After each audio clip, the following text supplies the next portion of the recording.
Where's Stuhal, min Freund, and welcome to another video. This one is made specifically for TheOneRing.net.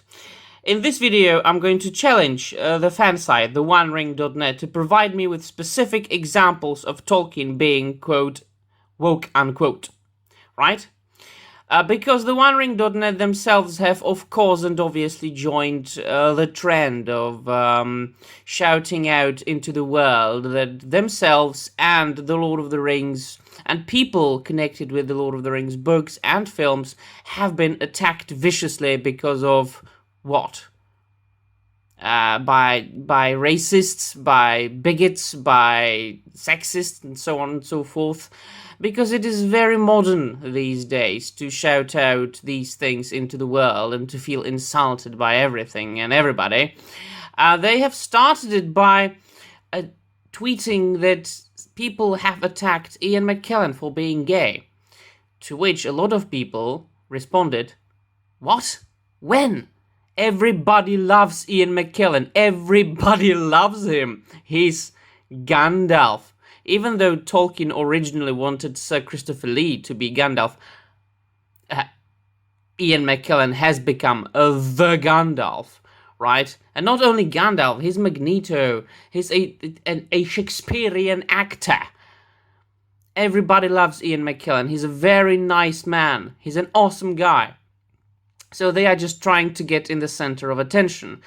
And then this game. This is a cherry on the top.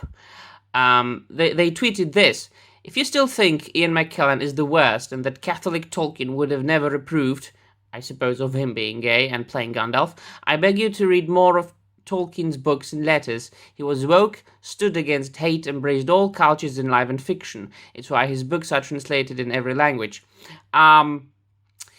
Are you sure that it isn't just the fact that Tolkien was a genius and that he wrote very good books, that he wrote works of art, treasures of literature?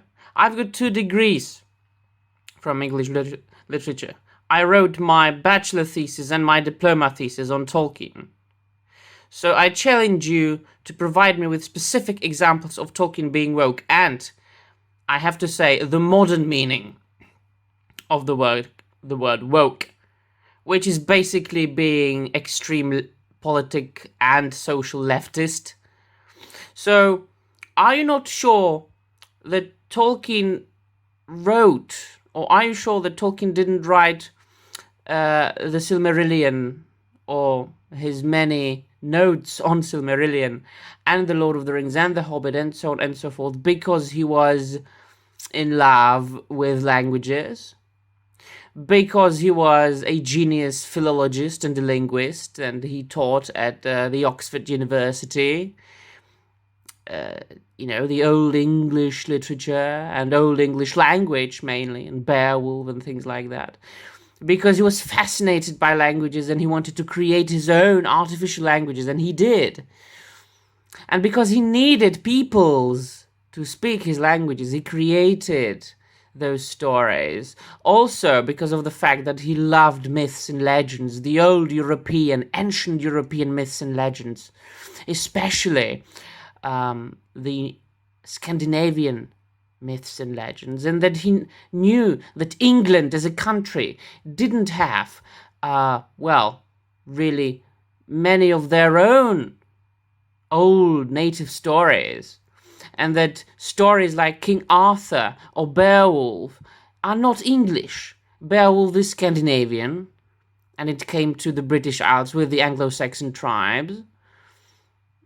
And King Arthur is, of course, Welsh/French.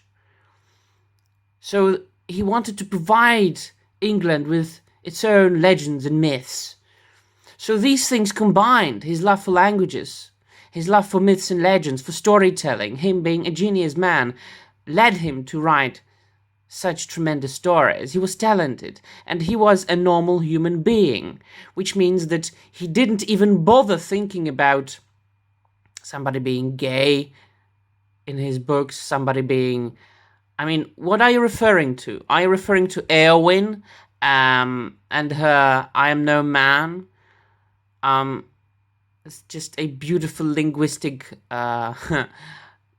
joke there. Not really joke, a beautiful linguistic aspect of the book.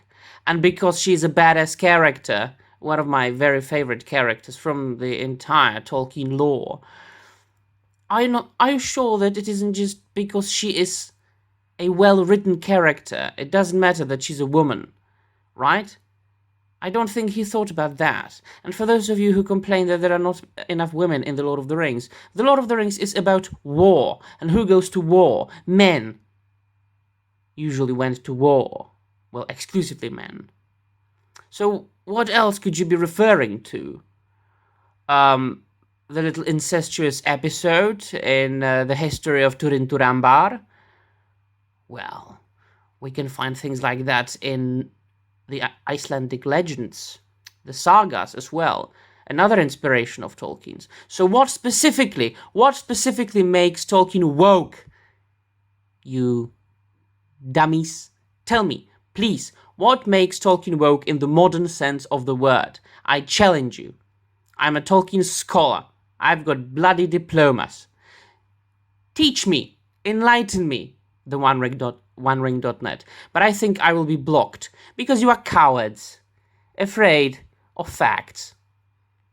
And you are making things up. You're not saying anything specifically.